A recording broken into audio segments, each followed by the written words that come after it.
Stand, please. Our gracious Heavenly Father, let's thank you for this day that we come together and do your work, and thank you for this lovely day and the sunshine and the spring that's about to come. Guide and direct us to do your work, do everything that shines in your light. Protect our soldiers overseas, keep them safe, and keep their families safe and healthy here at home. In Jesus' name we pray. Amen.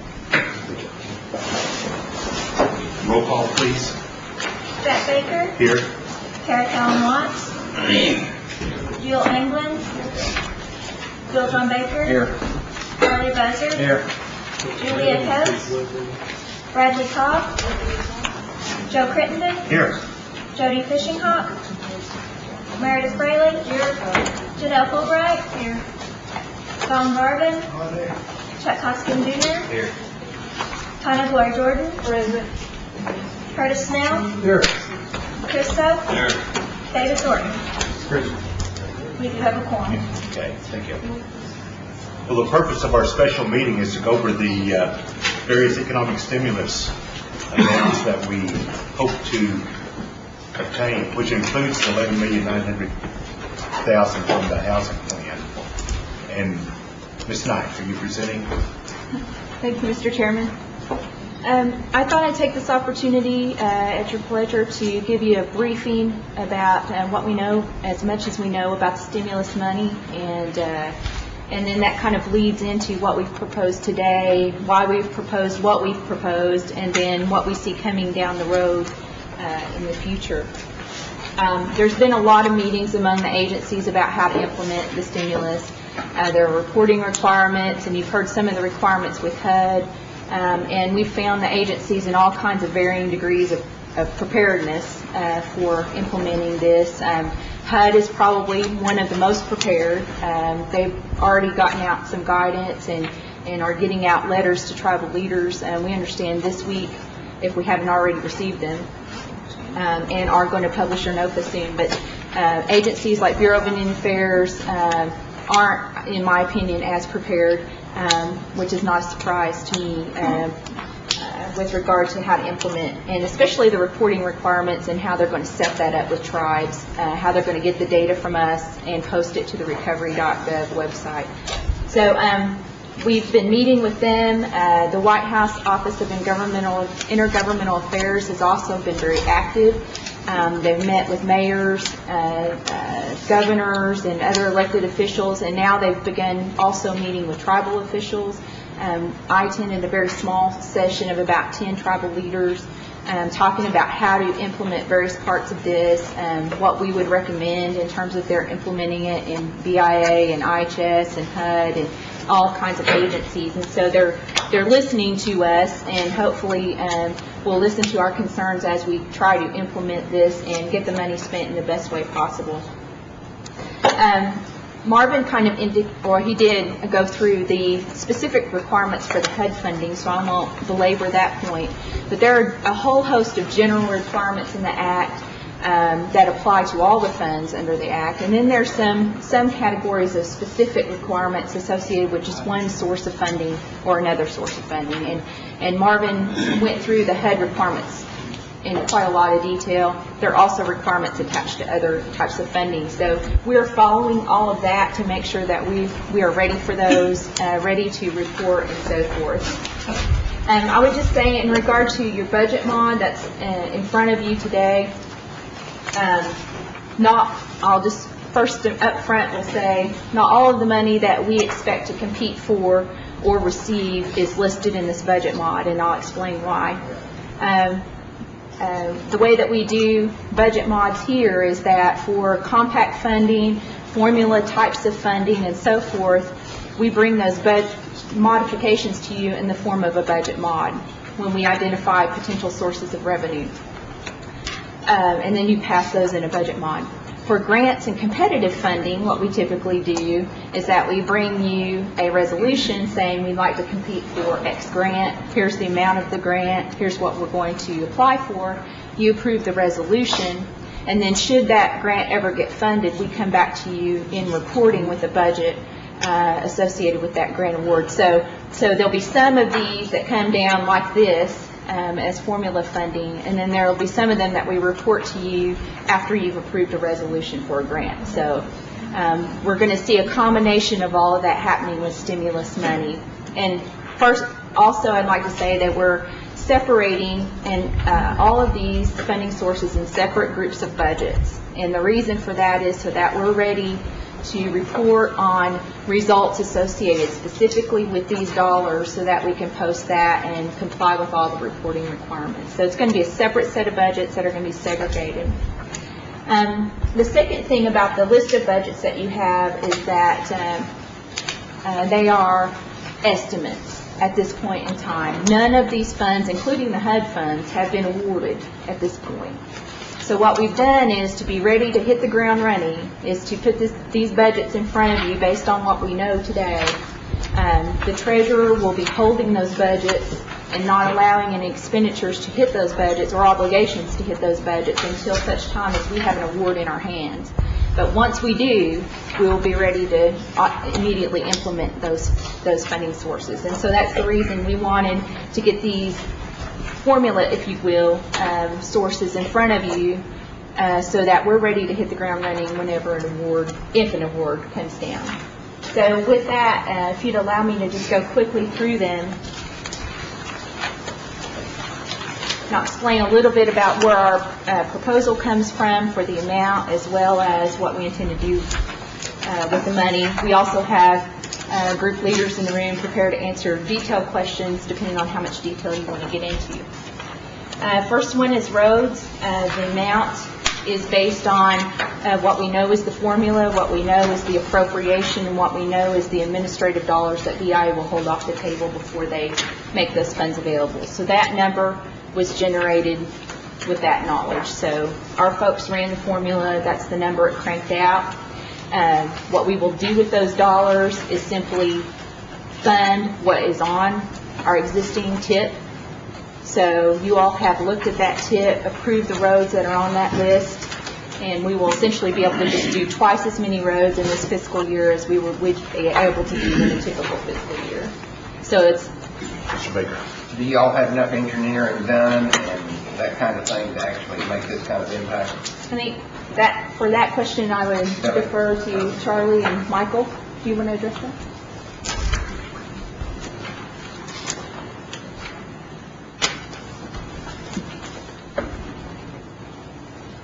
Yes, we are working feverishly to try to get the engineering and design out. We've got 6 projects on our what we're calling our stimulus tip.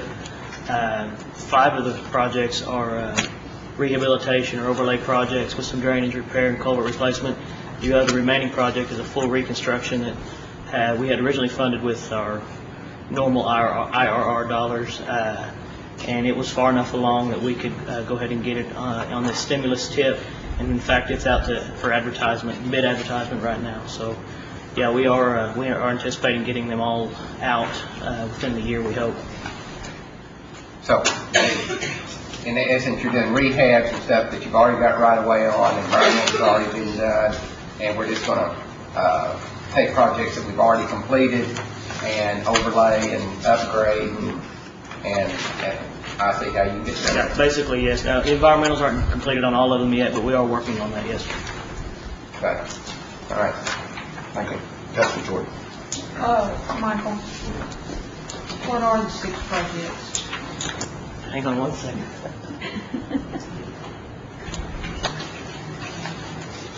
They are Greasy Road in Adair County, a Knot Cut North in Adair County, and also a Knot Cut South. The Knot Cut South goes into the community of Knot Cut, and the Knot Cut North goes up Kirk Mountain, also known as Kirk Mountain Road.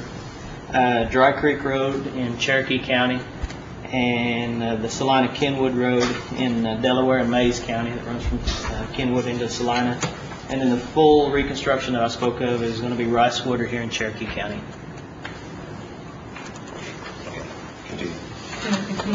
Does this require the commissioners to work together with you all? Yes, we've been involving the commissioners on these, yes. So Adair County specifically, they realize there's some of this money's coming to them. Yes. We- And just for my own interest, which commissioners' districts are those three in? In Adair County? Not the Greasy Road is going to be in Commissioner Turner's district, and Nycut South and North, I believe, will be in Commissioner Chandler's district.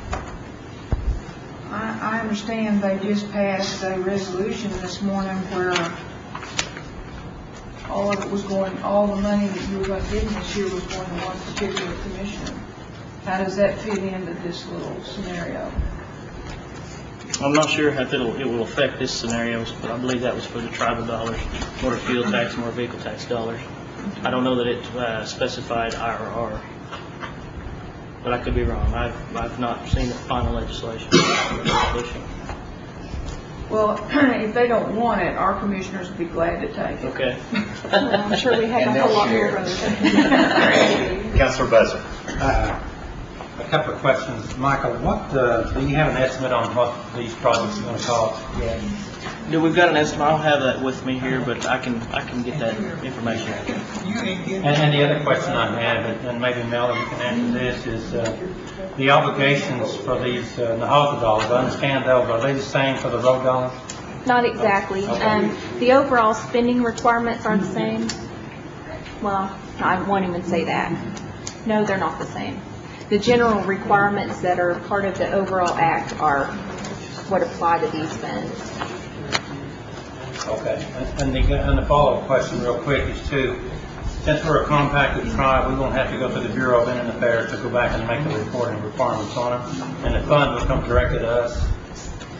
The funds will come down via, and this is, again, the Bureau hasn't made these final decisions yet, but I anticipate that it'll come down via our funding agreement like the other funds do. They'll be identified separately in separate accounting codes so that they can track them, but there'll be separate reporting requirements for us. We have recommended that all of the agencies allow us to post directly on recovery.gov. Don't know how each agency is going to do that, and in fact, maybe all the agencies will do something different. And if you could help us or tell us what the obligation requirements are, I'd like to know those. Thank you. Councilor Fulbright. Yes, my question is for Michael. On the Nycut North and the Nycut South, does any of that involve Sequoia County? Yes, the Nycut South does. Okay, that road was built 35 years ago and begins there at the Nycut store, and then it's 5.5 miles over to the Adair County line. That's So- correct, yes. Okay, Same road, yes, ma'am. okay, that's what I wanted to know, but there was, I don't know if you've been out there lately or not, but the bridge is washed out majorly 2 times. It needs to be repaired. Yes, I think we're looking at putting a box culvert, a concrete box culvert in that area. Thank you. Mr. Chairman? Yes. To address the previous question by Councilor Buzzard, Yes.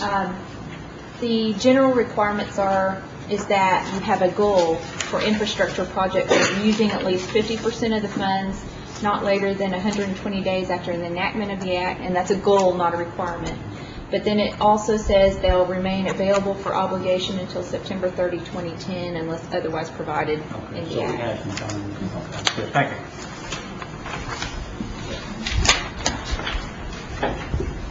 Okay, moving down the list of items here, the fuels reduction, that came from a forestry program, and so Natural Resources operates that program. That's an amount they've identified for us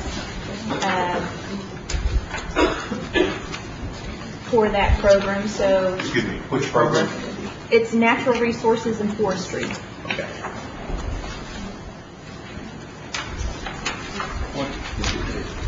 The supplemental use program, yes. Question.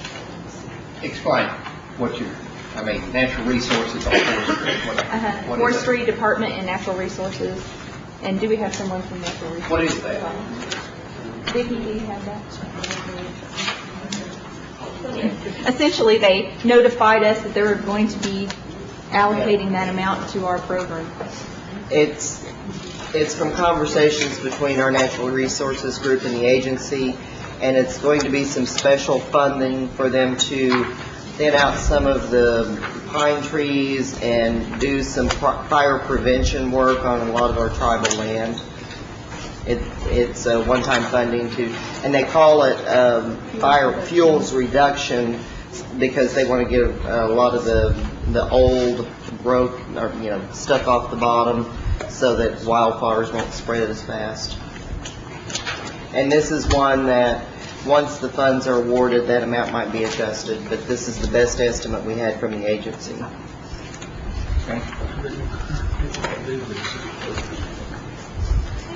Moving on to the next one, Supplemental Youth Program. This comes from Department of Labor via our 477 program.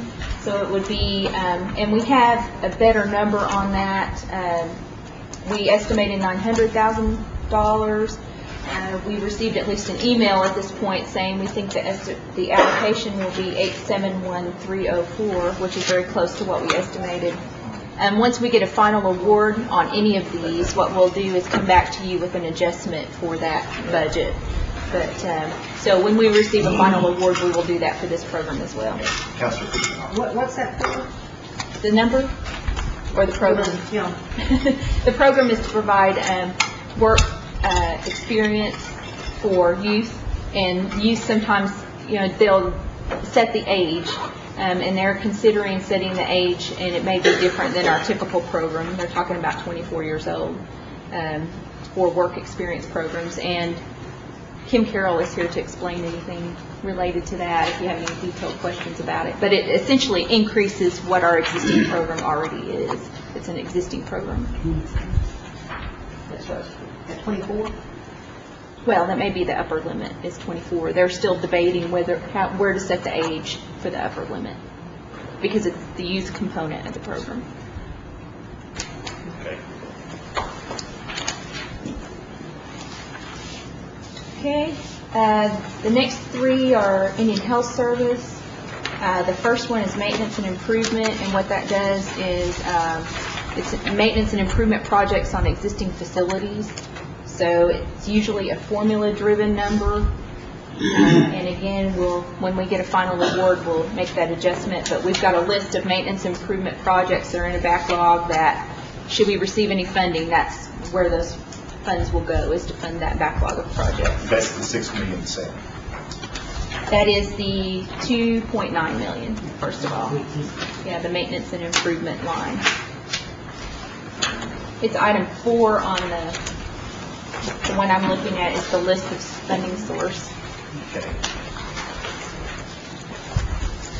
So it's 2.9 of that $67 million. The next item is the equipment line, and that would be an increase to the existing equipment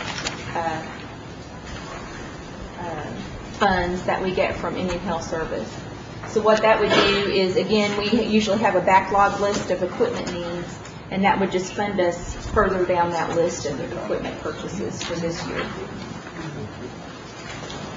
The third item, which is called Health IT,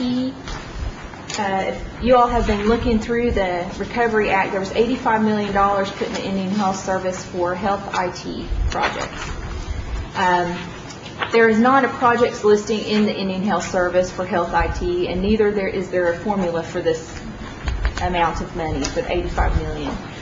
What we are doing is putting together a proposal, and I think some of the contents of that are in your attachments here around the concepts that we've developed. But we're going to submit a proposal to Indian Health Service for a portion of those funds, and that's what is represented here, if we're awarded any of those portion of funds. Probably on this list of items, that one is the one that is the most speculative. In other words, it's going to be up to Indian Health Service, and in fact, I think the language says it's at the director's discretion how to allocate these monies. So we're going forward with what we think is a very strong, viable project because we need health IT improvements. We've got a lot of equipment to transmit digital data and no means to do it from our facilities. So health IT is needed. in our facility. So again, any of those health items, those 3 health items, Melissa's here to address any questions, detailed questions you might have about those.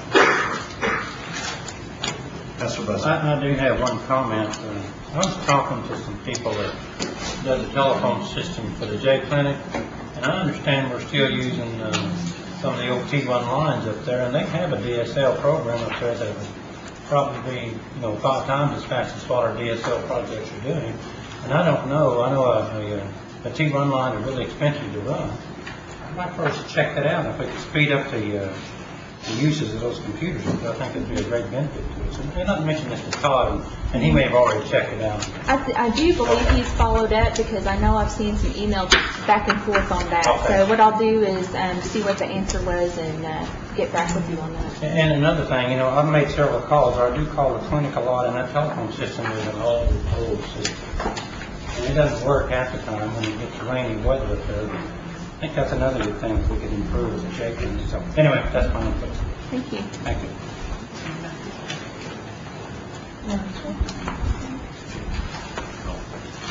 Councilor Hoskin. Thank you, Mr.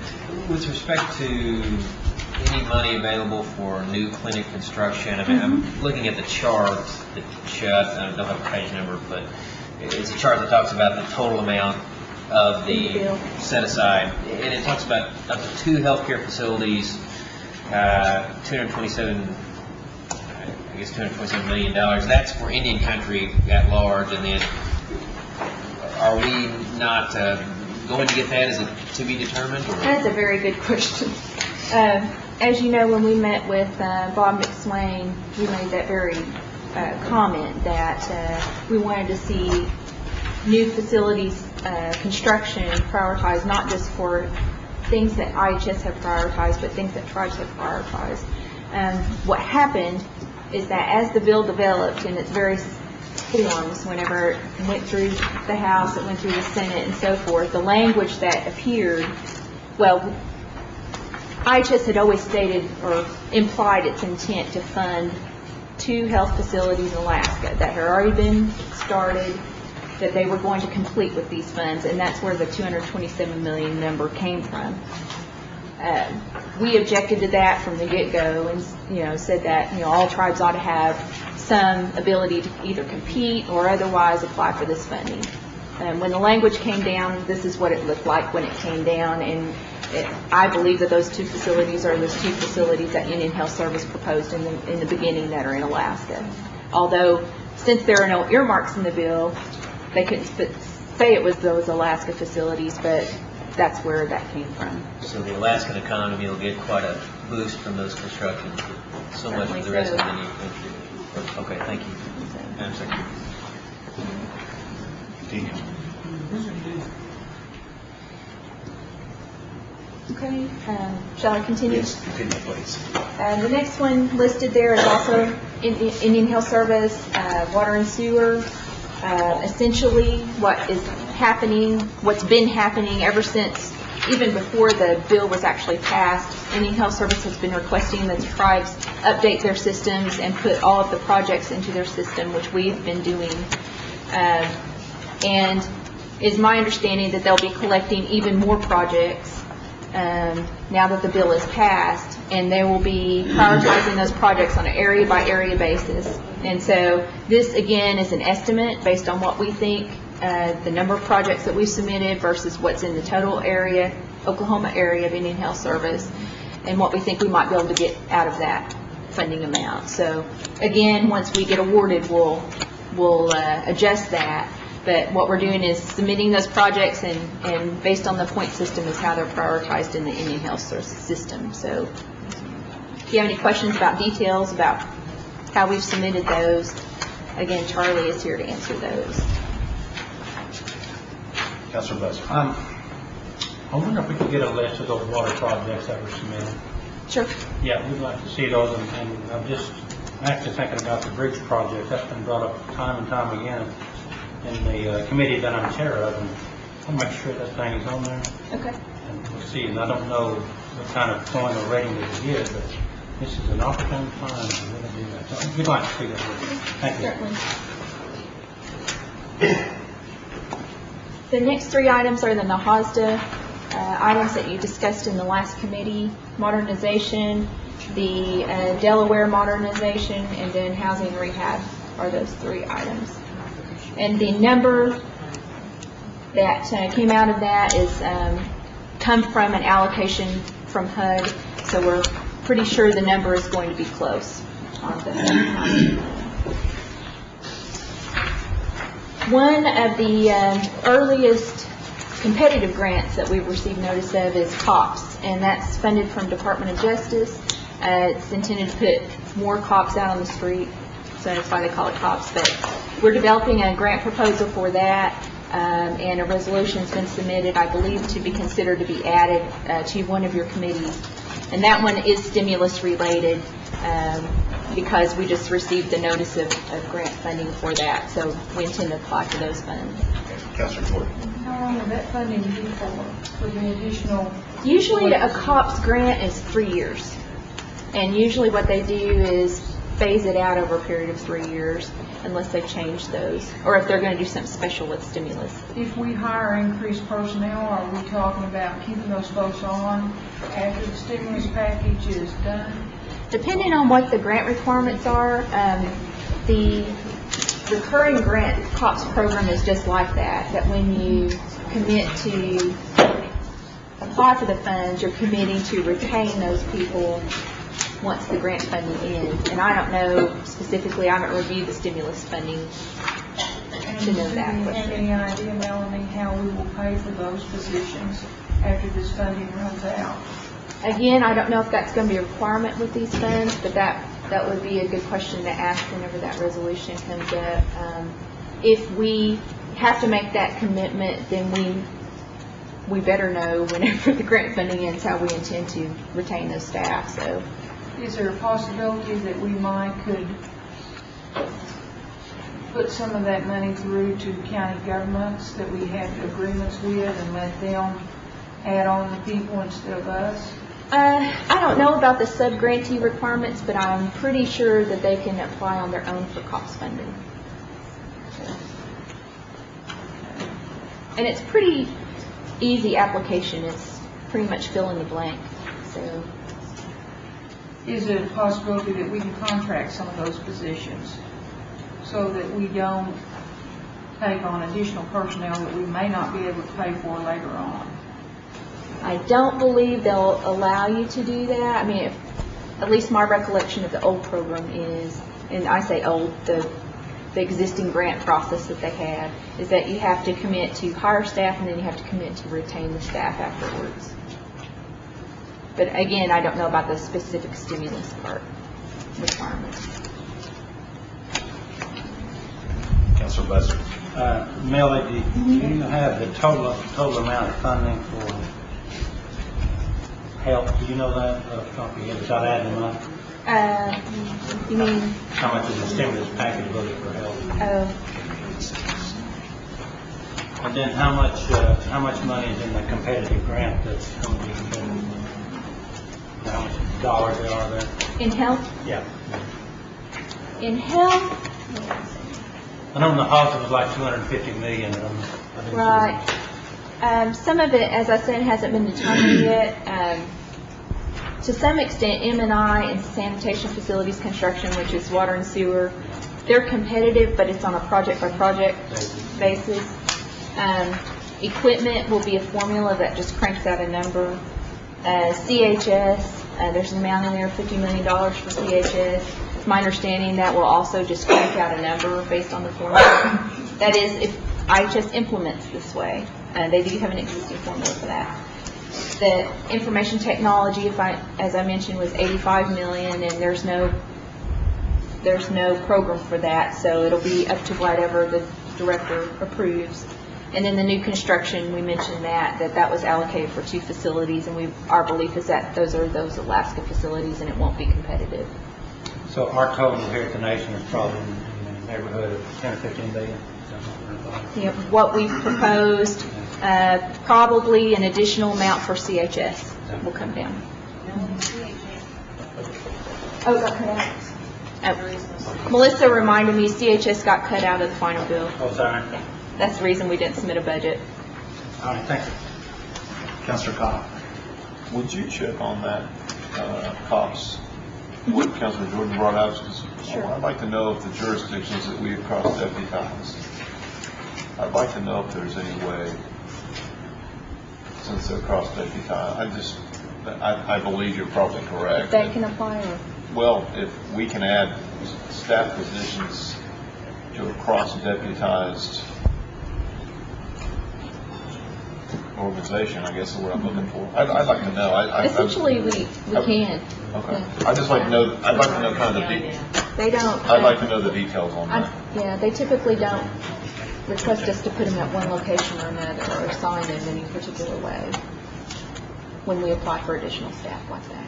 But I'm saying, if you had a county sheriff's department that was cross-deputized, by them adding staff, can it go through our, that's what I'm asking you, without them having to apply for the grant? Since they're cross-deputized, does that, Can we sub-grant? yeah, are they piggybacking, is what I want to know.